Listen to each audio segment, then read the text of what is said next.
दोस्तों, अगर आप भी रोहित शर्मा को बेहतरीन खिलाड़ी मानते हैं तो वीडियो को लाइक करना बिल्कुल नहीं भूलिएगा। दोस्तों, रोहित शर्मा ने खतरनाक छक्के जड़कर रिकॉर्ड पर रिकॉर्ड बना डाले और ऐसा रिकॉर्ड बना दिया है कि ऑस्ट्रेलिया तो छोड़िए, आने वाले 100 साल तक इस रिकॉर्ड को कोई नहीं तोड़ पाएगा। रोहित की बैटिंग और रिकॉर्ड का पूरा वीडियो आपको दिखाएंगे, लेकिन उससे पहले आप सभी को क्या लगता है, रोहित और पैट कमिंस में बेहतर खिलाड़ी और कप्तान कौन है? नीचे कमेंट जरूर कीजिएगा। दोस्तों, T20 वर्ल्ड कप में अब तक जितने भी लीग मैचेस, जितने भी सुपर 8 के मैचेस खेले गए हैं, उनमें सबसे बड़ा मुकाबला आज खेला जा रहा है, भारत और ऑस्ट्रेलिया के बीच का मुकाबला। इस बार के विश्व कप में ये पहली बार हो रहा है जब ये दोनों टीमें आमने सामने आई हैं, वो भी उस मोड़ पर जहां से दोस्तों ऑस्ट्रेलिया को खाई में धकेला गया तो वो सीधा ऑस्ट्रेलिया जाकर गिरेंगे। ऊपर से 19 नवंबर का हिसाब भी तो बाकी था। लेकिन दोस्तों, इस बार जैसे ही मैदान में उतरे तो बारिश थोड़ी बहुत थी और सिक्का भी हमारे पक्ष में नहीं उछला। ऑस्ट्रेलियाई कप्तान मिचेल मार्श ने पहले चुनी गेंदबाजी और भारत को बल्लेबाजी का न्योता दिया। प्रेशर इतना था कि दोस्तों पहली गेंद पर रोहित शर्मा आउट होते हुए बचे, लेकिन फिर भी उन्होंने एक चौका लगाकर प्रेशर अपने सर से रिलीज कर दिया था। लेकिन इस बीच में दोस्तों विराट कोहली ने 2 गेंदें खेलकर एक भी रन नहीं बनाया। इनफैक्ट दूसरे ओवर में जब हेजलवुड आ गए तब भी वो 2 गेंदों पर कोई रन नहीं बना पाए। प्रेशर उन्हें इस कदर खा चुका था कि दोस्तों वो 5वीं गेंद पर अपनी पारी की आउट हो गए, यानी कि 5 बॉल डक पर विराट कोहली आउट हुए और दूसरे ओवर में बहुत खतरनाक वाला प्रेशर बना। प्रेशर दोस्तों शुरू में रिलीज हो जाए तो बड़े स्कोर में तब्दील हो जाता है और रोहित शर्मा इसे करने में सबसे माहिर हैं। ऑस्ट्रेलिया के सबसे खतरनाक गेंदबाज मिचेल स्टार्क को तीसरे ओवर में उतारा गया अर्ली विकेट्स लेने के लिए, लेकिन रोहित इस बार तैयार थे और ऐसे वाले तैयार थे कि गेंद सीधा स्टैंड्स के बाहर दिख रही थी। दोस्तों, पहली गेंद आती है, रोहित शर्मा इस फुल लेंथ गेंद पर एक्स्ट्रा कवर की तरफ से एक शानदार छक्का जड़ते हैं। केवल ये शो यहीं तक नहीं चलता, अगली गेंद फिर से एक फुल लेंथ गेंद आती है, रोहित शर्मा इस पर भी बैक टू बैक दूसरा छक्का सेम दिशा में लगाते हैं। इसके बाद दोस्तों तीसरी गेंद पर रोहित शर्मा मिड ऑन की तरफ शॉट को पॉइंट करते हुए सीधा चौका जड़ते हैं और अगली गेंद पर वो होता है जिसके स्टार्क ने दोस्तों सपना भी नहीं देखा होगा कभी। इस बार रोहित शर्मा को फिर से लेंथ बॉल पर टारगेट करते हुए स्टार्क एक बार फिर से चारा तो फेंकते हैं, लेकिन Rohit Sharma deep mid wicket की तरफ से छक्का जड़ते हैं। प्रेशर स्टार्क के सर पर इतना दिख रहा था कि वो अगली गेंद वाइड डालते हैं और दोस्तों ओवर की आखिरी गेंद पर रोहित शर्मा फिर से छक्का जड़ते हैं, यानी कि इस एक ओवर से रोहित शर्मा 204 छक्के ठोक चुके थे और पूरे 29 रन निकाल कर लाए। लेकिन यकीन मानिए एक एक रन, एक एक चौका छक्के के बराबर ही था इस ओवर का, क्योंकि दोस्तों सारा प्रेशर ऑस्ट्रेलिया पे जो ट्रांसफर हो गया।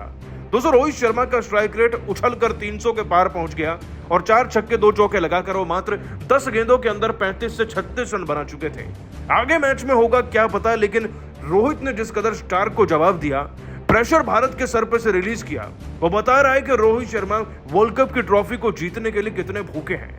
लेकिन दोस्तों, रोहित शर्मा ने अपनी इसी पारी को आगे जारी रखते हुए चौके छक्कों के तूफान से ही इस कदर बड़ा बना दिया कि ऑस्ट्रेलिया की टीम तो डर ही गई और रिकॉर्ड भी बन गए।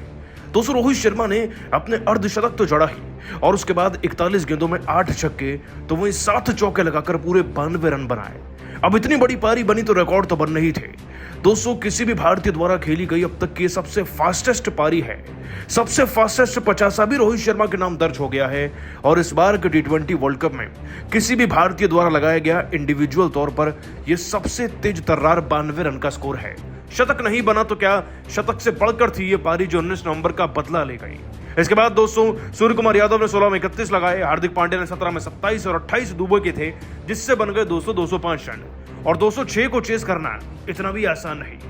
लेकिन दोस्तों आपको बता दें कि मुकाबला तब रोमांचक हुआ जब अर्शदीप सिंह ने डेविड वार्नर का 6 पर विकेट लिया और मिचेल मार्श को कुलदीप यादव ने निपटाया।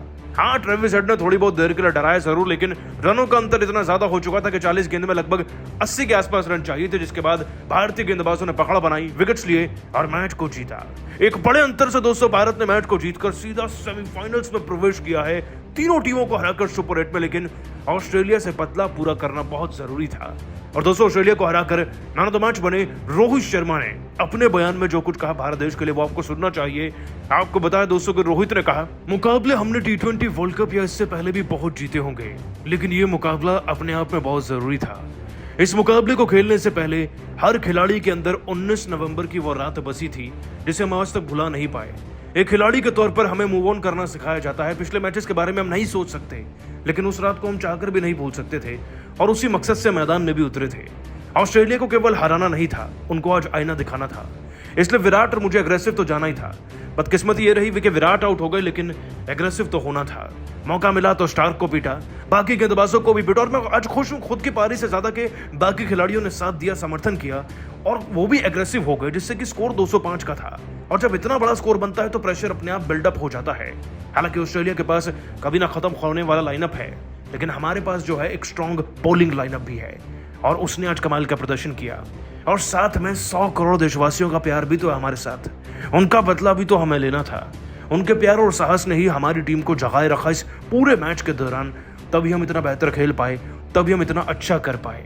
अगर उन 100 करोड़ भारतवासी में से आज मैं एक को भी खुश कर पाया तो मानूंगा कि पूरे देश का भार मेरे कंधों पे आज सफल हुआ। जीत मेरे देश को समर्पित है, ये अवार्ड भी उन्हीं के नाम समर्पित है, क्योंकि तब से लेकर अब तक उन्होंने हमें जितना सपोर्ट किया है शायद कोई और देश कभी नहीं करता। ये जीत मेरे भारत देश के नाम। साथ ही दोस्तों, अपने बयान में आगे बुमराह को अवार्ड देकर रोहित ने कहा, अगर बुमराह उस वक्त पर ट्रेविस हेड का विकेट न लेते ना तो हम इस मैच को हार भी सकते थे। उन्होंने ये एक्स फैक्टर लगाकर मैच को जिताया है और वाकई में ये अवार्ड वो भी डिजर्व करते हैं, तो मेरा अवार्ड जसप्रीत बुमराह को भी। दोस्तों, रोहित का बयान दिल जीतने वाला है। उनके कण कण में भारत देश बसा है, तभी तो वो कभी सेलिब्रेट नहीं करते, ट्रॉफी का इंतजार करते हैं, और लगता है कि इस बार ट्रॉफी भी आएगी। वैसे आप सभी उनकी पारी और जीत को 10 में से कितने नंबर देंगे, नीचे कमेंट कीजिएगा। दोस्तों, भारत को हारा हुआ मैच जिताने पर, ट्रेविस हेड का विकेट लेने पर अब बुमराह ने बड़ा खुलासा कर दिया है। आखिरकार कैसे दोस्तों ट्रेविस हेड का विकेट उस वक्त पर बुमराह ने लिया जब भारत हार रहा था, ऐसा अभी क्या कह दिया तो रोहित ने उनसे आकर। आपको दोस्तों बुमराह के इस चौंकाने वाले बयान का पूरा वीडियो दिखाएंगे, लेकिन उससे पहले आप सभी को क्या लगता है आज का मैच भारत किसकी वजह से जीता, रोहित शर्मा या जसप्रीत बुमराह? नीचे कमेंट करके जरूर बताइएगा। दोस्तों, T20 वर्ल्ड कप का सबसे बड़ा मुकाबला भारत और ऑस्ट्रेलिया के बीच में खेला गया। मैच कितना रोमांचक था ये तो आपको बताएंगे, लेकिन उससे पहले ये बता दें कि मैच के शुरू होते ही भारत की तकदीर उसका साथ बिल्कुल नहीं दे रही थी। रोहित टॉस भी नहीं जीत पाए, ऊपर से गेंदबाजी चुनकर ऑस्ट्रेलिया की टीम ने विराट कोहली को 5 बॉल डक पर आउट कर दिया। सारा प्रेशर रोहित शर्मा के ऊपर था, लेकिन प्रेशर को 200 प्रेशर कुकर में डालकर रोहित शर्मा ने सीटी बजा दी ऑस्ट्रेलिया की। मिचेल स्टार्क के एक ही ओवर में बैक टू बैक 4 छक्के जड़कर उन्होंने 30 रन बनाए। बस फिर क्या होना था, उन्होंने पीछे मुड़कर देखा ही नहीं। 41 गेंदों में 234 के स्ट्राइक रेट से 8 छक्के 7 चौके जड़कर 92 रन की पारी खेलकर गए। और सूर्य कुमार यादव ने भी 16 में 31 तो पांड्या भी 17 में 27 रन लगाकर गए, जिसके बाद दोस्तों भारत का स्कोर 205 पर पहुंचा और 206 रन का टारगेट ऑस्ट्रेलिया को दिया गया। टारगेट आसान था नहीं, लेकिन फिर भी इसे चेज करने के लिए ऑस्ट्रेलिया की टीम की शुरुआत इससे पहले की अच्छी होती। डेविड वार्नर का विकेट अर्शदीप ने हासिल कर लिया 6 रन पर। मिचेल मार्श को कुलदीप यादव ने निपटा दिया 37 पर, लेकिन एक खिलाड़ी बहुत भारी पड़ रहा था और वो थे दोस्तों ट्रेविस हेड। दोस्तों, दूसरे छोर से विकेट तो गिर रहे थे, लेकिन ऑस्ट्रेलिया की टीम का बल्लेबाजी लाइनअप इतना तगड़ा है कि स्टोइनिस, मैक्सवेल, टिम डेविड कोई भी मैदान पर सेट हो सकता है अगर उन्हें एक छोर से सहारा मिले तो, जो कि ट्रेविस हेड दे ही रहे थे। विकेट गिर रहे थे, लेकिन ट्रेविस हेड के रन भी तेजी से बढ़ रहे थे। 43 गेंद में वो 76 रन बना चुके थे, लेकिन फिर ऐसा कारनामा हो गया ना बुमराह के हाथों से कि पूरा मैच ही पलट गया। ये वाक्य दोस्तों पारी के 17वें ओवर का है, जिसकी तीसरी गेंद पर बुमराह उससे पहले रोहित शर्मा से कुछ बात करते हैं और फिर दोस्तों ट्रेविस हेड को रोहित के हाथों ही कैच आउट करा देते हैं, जिसके बाद मैच बुरी तरीके से पलट जाता है और भारत के पक्ष में आ जाता है। जिसके बाद दोस्तों भारतीय क्रिकेट टीम मैच में पूरी तरीके से ऑस्ट्रेलिया पर हावी हो जाती है और फिर इसी मैच को 24 रन के अंतर से जीतकर अपने नाम कर लेती है। लेकिन दोस्तों जीत के बाद ना बुमराह ने खुलासा कर दिया, आखिरकार रोहित ने उनसे ऐसा भी क्या कहा था कि उन्हें इतना बड़ा विकेट मिल गया।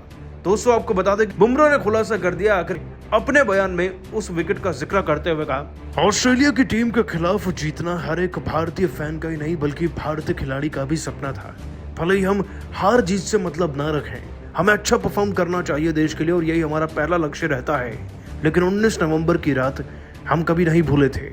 इनफैक्ट आज भी मैच में उतरने से पहले कोहली भाई ने यही कहा कि आज हमें इन्हें ऐसा मजा चखाना है कि इन्हें 19 तारीख को हमसे जीतना याद भी आए और भारी भी पड़े। रोहित भाई की अच्छी पारी रही, उन्होंने बहुत ही उम्दा खेला। कोहली भाई के आउट होने के बावजूद भी उन्होंने सारे प्रेशर को अपने सर पर ले लिया और किसी भी टीम के खिलाड़ी पर आंच नहीं आने दी, क्योंकि उनकी पारी से टीम का स्कोर ही इतने ऊंचे स्तर पर पहुंच गया था। बाकी खिलाड़ियों ने भी अच्छा किया और गेंदबाजों के पास एक बेनिफिट ये था कि उनके पास अच्छा खासा मोटा टोटल था डिफेंड करने के लिए। लेकिन ऑस्ट्रेलिया की टीम को हम हल्के में बिल्कुल नहीं ले सकते थे और इसके लिए मैं अप्रिशिएट करूंगा कुलदीप यादव व अर्शदीप को, जिन्होंने अर्ली विकेट दिलाए। लेकिन ट्रेविस हेड जैसे बड़े खिलाड़ी को आउट करना इतना आसान नहीं था, और जब वो 16वें ओवर तक मैच को ले गए तब मैं उनकी रणनीति समझ चुका था। अब वो वहां से मैच की रफ्तार बढ़ाते और उसे लास्ट ओवर तक लेकर जाते, जहां पर कोई भी निर्णय पूरी तरीके से कंफर्म नहीं होता। हम हार भी सकते थे, लेकिन तभी रोहित भाई मेरे पास आते हैं और कहते हैं कि इसे ज्यादा स्लोअर नहीं बल्कि वाइड की तरफ गेंद डालो, मैं पॉइंट पर कैच पकड़ूंगा। मैंने बिल्कुल वैसा ही किया। रोहित भाई ने कैच पकड़ा और ये आउट हो गए। वाकई में अगर रोहित भाई ऐसी उम्दा कप्तानी नहीं करते तो इनके विकेट का एग्जीक्यूशन जसप्रीत बुमराह अकेले नहीं कर सकता था। तो अगर आप सबको लग रहा है कि मैंने ये मैच जिताया है तो सरासर गलत है। वो रोहित भाई की उम्दा कप्तानी थी जिसके दम पर हम मैच जीत पाए हैं, तो श्रेय देना है तो उन्हें दीजिएगा। दोस्तों, बुमराह ने तो खुलासा क्या, सारे राज ही खोल दिए एक एक कि कैसे उन्होंने विकेट लिया ट्रेविस हेड का। वैसे आप सभी को क्या लगता है, जीते हम किसकी वजह से, बुमराह की वजह से या रोहित की वजह से? नीचे कमेंट कीजिएगा एंड सब्सक्राइब कीजिए हमारे चैनल को। धन्यवाद।